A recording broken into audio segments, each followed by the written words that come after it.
Hello दोस्तों, आज हम एक नया टॉपिक शुरू करने जा रहे हैं, बिल्स ऑफ एक्सचेंज। टॉपिक बहुत ही आसान है, सिंपल है, इजी टू अंडरस्टैंड है और इंटरेस्टिंग भी है। आसान सिंपल क्यों? तो इसमें सिर्फ जर्नल एंट्री का भी पार्ट ज़्यादा है, लेजर ना के बराबर पूछा जाता है, इसलिए जर्नल एंट्री का मेजर पोर्शन होने की वजह से ये काफ़ी आसान और इजी टू अंडरस्टैंड हो जाता है। दोस्तों, हमने 11th स्टैंडर्ड में देखा था फाइनल अकाउंटिंग टॉपिक, जिसके बैलेंस शीट में हमने लायबिलिटी साइड में बिल्स पेबल और एसेट साइड में हमने बिल्स रिसीवेबल लिखा था और समझ लिया था कि वो क्या होता है। लेकिन 11th स्टैंडर्ड का जो लेवल ऑफ नॉलेज है, रिक्वायर्ड लेवल ऑफ नॉलेज है, उसमें बिल्स ऑफ एक्सचेंज का ज़्यादा डिटेल एक्सपेक्टेड नहीं था। लेकिन अब 12th स्टैंडर्ड में इसके लिए हमें एक सेपरेट चैप्टर दिया गया है, जो कि एग्जाम में, बोर्ड एग्जाम में ऑब्जेक्टिव्स के साथ अगर काउंट किया जाए तो 18 से 20 मार्क्स के लिए पूछा जाता है। और साथ ही में ये टॉपिक सीए फाउंडेशन में भी आपको पढ़ना है। इसलिए अब हम देखेंगे कि ये टॉपिक है क्या, बिल्स ऑफ एक्सचेंज का मतलब क्या होता है, इसकी ज़रूरत क्या होती है और इसकी अकाउंटिंग ट्रीटमेंट क्या है। So without wasting much time will start the topic bills of exchange. दोस्तों, 11th स्टैंडर्ड में हमने देखा है कि ट्रांजैक्शंस दो तरह की होती है।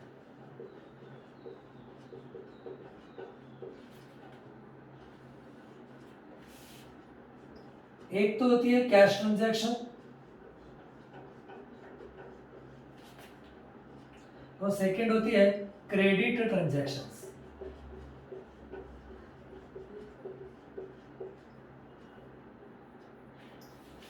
ये दो तरह की ट्रांजैक्शंस हमने 11th स्टैंडर्ड में देखी थी। कैश ट्रांजैक्शन का मतलब क्या होता है कि जो सेलर होता है, बिजनेसमैन होता है, वो कस्टमर को माल बेचता है और कस्टमर इमीडिएटली बिजनेसमैन को पैसा पे कर देता है। So it is called as a cash transaction. Whereas credit transaction is a transaction where customer do not pay cash to the businessman for his purchasing. इसलिए this is called as a complete transaction.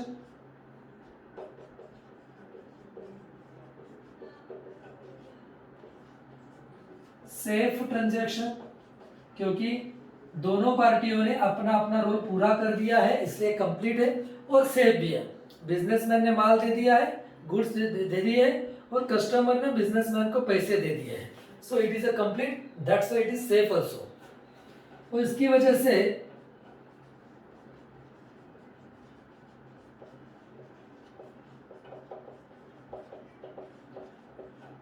वजह से future में कुछ complications create होने के chances कम होते हैं। That's why we called it as a no future complications. Okay? जबकि क्रेडिट ट्रांजैक्शन के बारे में अगर सोचा जाए तो it is a incomplete transaction.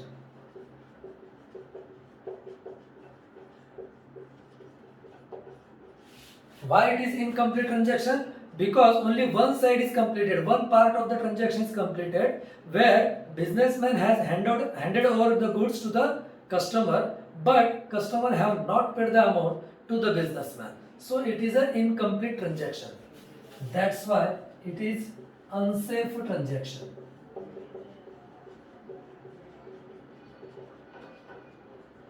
Why unsafe?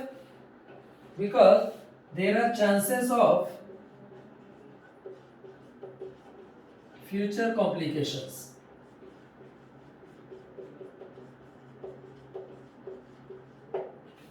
Future complications. अब क्रेडिट ट्रांजैक्शन में फ्यूचर कॉम्प्लिकेशंस क्या हो सकते हैं, तो आपको बहुत अच्छे से पता है कि कस्टमर ने बोल दिया कि भाई मेरे पास पैसे नहीं है, मैं नहीं पे कर सकता हूँ, बैड डेब्ट्स होने के चांसेस बढ़ जाते हैं। इसलिए mostly businessman tries to avoid this type of transaction. And businessman का फेवरेट ट्रांजैक्शन होता है कैश ट्रांजैक्शन, भाई माल ले ले और तुरंत पैसे दे दे। Okay, but no businessman can avoid this type of transaction, क्योंकि बिजनेस में क्रेडिट ट्रांजैक्शन मोस्टली होते ही हैं। तो एक क्रेडिट ट्रांजैक्शन की वजह से जो फ्यूचर कॉम्प्लिकेशंस होते हैं, जो बैड डेट्स होने के चांसेस होते हैं, उसे काउंटर करने के लिए, उसे अवॉइड करने के लिए, उसके चांसेस कम करने के लिए एक बिल्स ऑफ एक्सचेंज की मदद होती है। कैसे, अब हम देखेंगे। होपफुली ये कैश ट्रांजैक्शन और complete transaction, cash transaction and credit transaction, इन दोनों का डिफरेंस आप लोगों को समझ में आ गया होगा। चलो आगे हम देखते हैं क्या बिल्स ऑफ एक्सचेंज का रोल अब क्या कहाँ आता है। जैसे कि चलो मानते हैं कि there are two parties, mister A and mister B. There are two parties, mister A is there, mister B is there. Okay, मान के चलते हैं कि he is a businessman and he is a customer.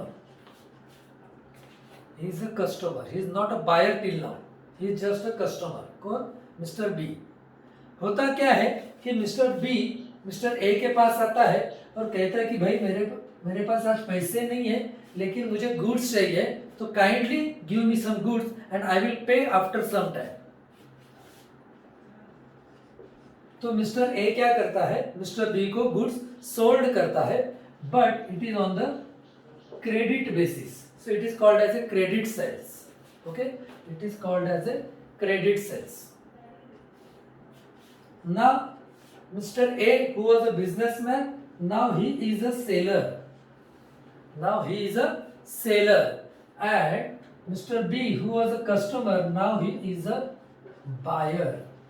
जो हम goods purchase करता है उसे हम बायर कहते हैं। सो देखो उनका रिलेशन कैसे डेवलप होता है, कैसे चेंज होता है, आगे बढ़ता है। Mister A was there, mister B was there, he was a businessman, he was a customer, but now as mister B has purchased the goods from mister A, now he has become the seller and he has become a buyer. लेकिन जैसे हमें पता है कि goods जो था वो credit basis पे बेचा गया है, उधारी पे बेचा गया, अब तक पैसे नहीं मिले हैं, तो अकाउंटिंग लैंग्वेज में इसे कहेंगे हम क्रेडिटर। तो मिस्टर ए बन जाता है creditor, whereas mister B बन जाता है डेटर। हमें डेफिनेशन तो पता ही है, debtor is a person who owes something, debtor is a person who owes something, whereas creditor is a person to whom we owe something. Creditor ऐसा है जिसे हमें पैसा देना है, और डेटर ऐसा पर्सन है जिससे हमें पैसा लेना है। So now these are the two parties. तो भाई यहाँ पे क्या हो गया, मिस्टर बी जो डेटर है वो मिस्टर ए को जो क्रेडिटर उसे कहता है कि मेरे पास पैसे तो है नहीं, मैं आपको मान लो फॉर एग्जांपल 2 महीने के बाद पैसे देता हूं। ओके, अब 2 महीने के बाद पैसे देना है ये बोल के माल तो लेके चला गया, लेकिन मिस्टर ए को डर है कि 2 महीने के बाद अगर इसने पैसा नहीं दिया तो क्या होगा। लेकिन अब माल तो बेच दिया है, ए के पास 2 महीने राह देखने के सिवा और कोई ऑप्शन नहीं था। 2 महीने जैसे ही खत्म हुए, मिस्टर ए ने मिस्टर बी को कॉल करके याद दिया कि यार तूने 2 महीने पहले हमसे माल लिया था, उसका पैसा आना बाकी है, क्रेडिट में माल परचेस किया था, तो काइंडली पे the amount, kindly clear our bill. जैसे ए ने बी को बोला कि भाई पैसे दे दे, मिस्टर बी ने दोस्तों एक छोटा सा WH क्वेश्चन पूछ लिया, और WH क्वेश्चन तो हमें स्कूल से पता है जिसकी शुरुआत WH से होती है, और WH क्वेश्चन एकदम छोटा सा पूछा, उससे हमें बी का क्या इरादा है वो पता चल जाएगा। बी ने पूछा ए को, हु आर यू, कौन है भाई आप लोग, मैं तो आपको पहचानता नहीं हूं। इससे हमें पता चल गया कि बी का कोई इरादा नहीं है ए को पैसे देने का।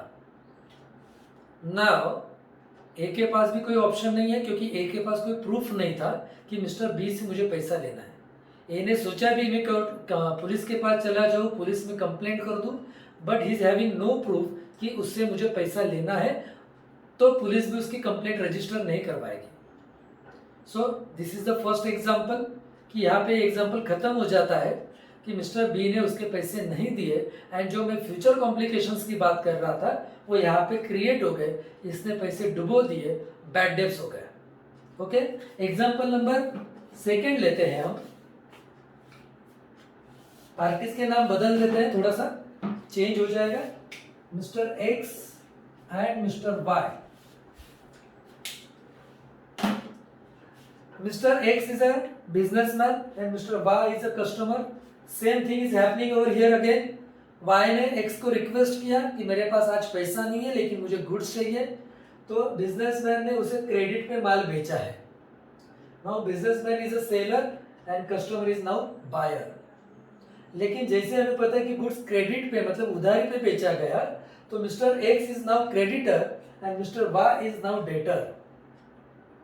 ओके, तो यहां तक तो पिछले एग्जांपल में भी था ए और बी के बारे में, लेकिन ए ने जो गलती की वो यहाँ पे बी ने गलती नहीं की है, सॉरी एक्स ने नहीं की है। ए ने जो गलती की वो यहाँ पे मिस्टर एक्स ने गलती नहीं की है। क्या गलती की थी ए ने? उसने बी से कोई प्रूफ लिखवा के नहीं लिया था।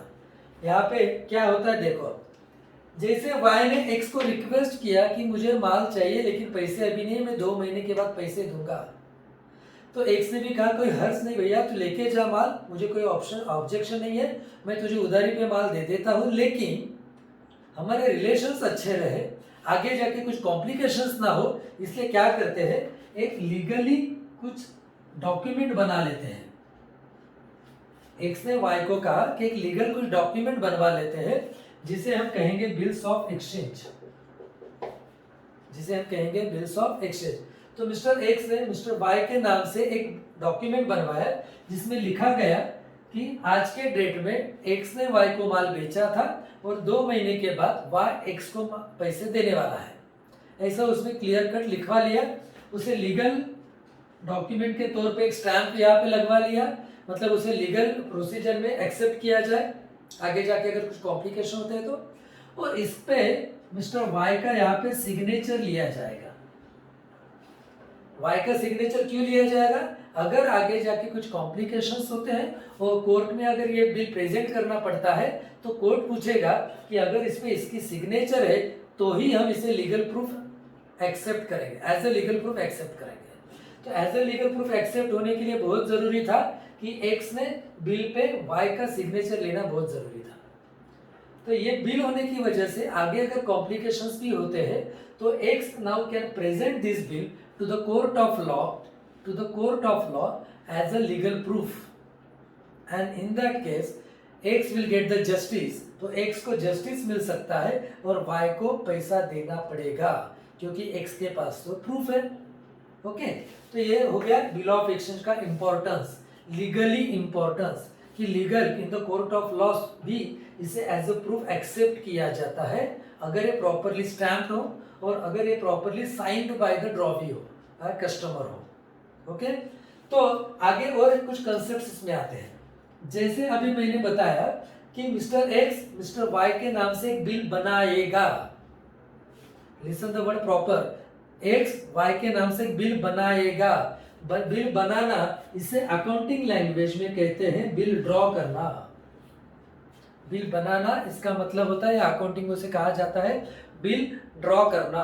तो mister X will draw the bill in the name of mister Y. अब मैं बिल बनाना ये वर्ड यूज नहीं करूंगा, हम अकाउंटिंग वर्ड यूज करेंगे।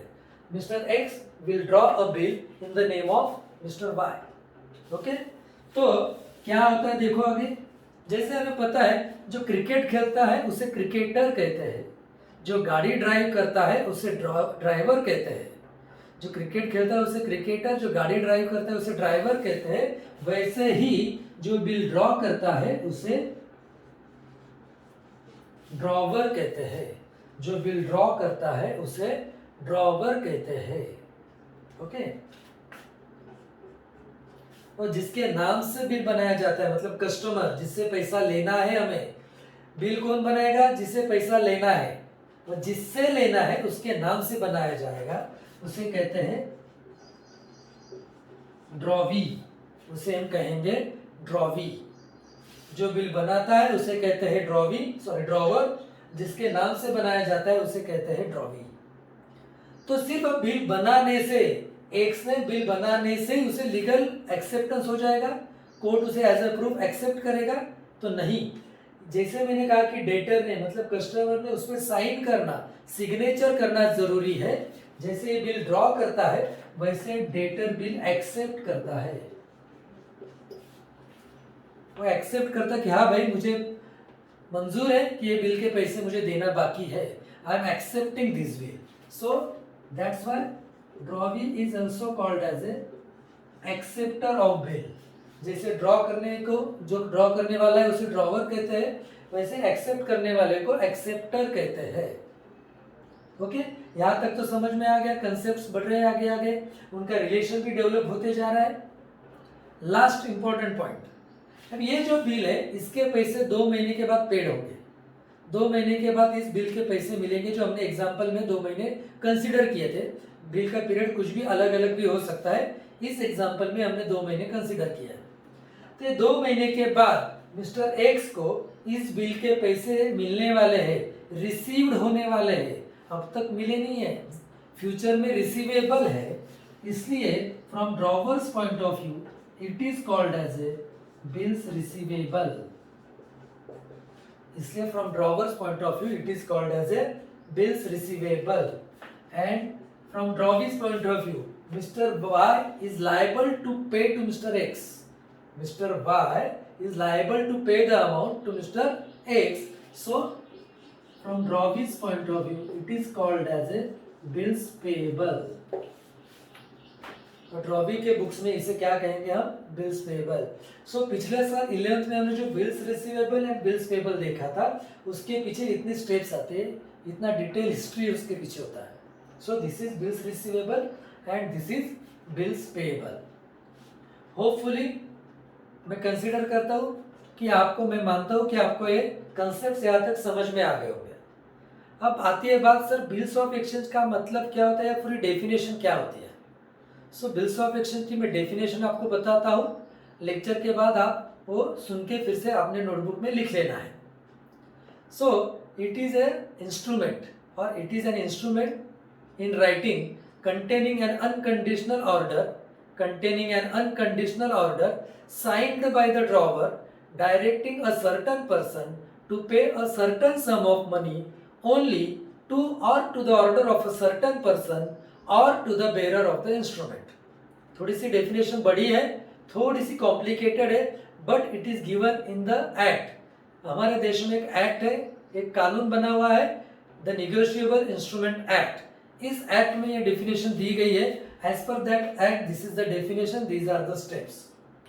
ओके, तो मैं उम्मीद करता हूं कि आपको ये बिल ऑफ एक्सचेंज के बेसिक कंसेप्ट कुछ पता चल गए होंगे, समझ में आ गए होंगे। इसके बाद और 2-3 कुछ बातें हैं, वो मैं आपको एक्सप्लेन कर देता हूं।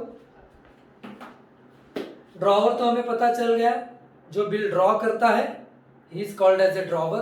तो इसका डेफिनेशन तैयार हो जाता है, drawer is a person who draws a bill. Definition क्या तैयार हो गया? Drawer is a person who draws a bill. और second important and simple definition तैयार हो जाती है, drawee. Drawee is a person on whom the bill is drawn. Drawee is a person on whom the bill is drawn. इसमें तीसरी party भी add होती है कई बार, that third party is called as a payee. Payee is a person to whom the amount of bill is made payable.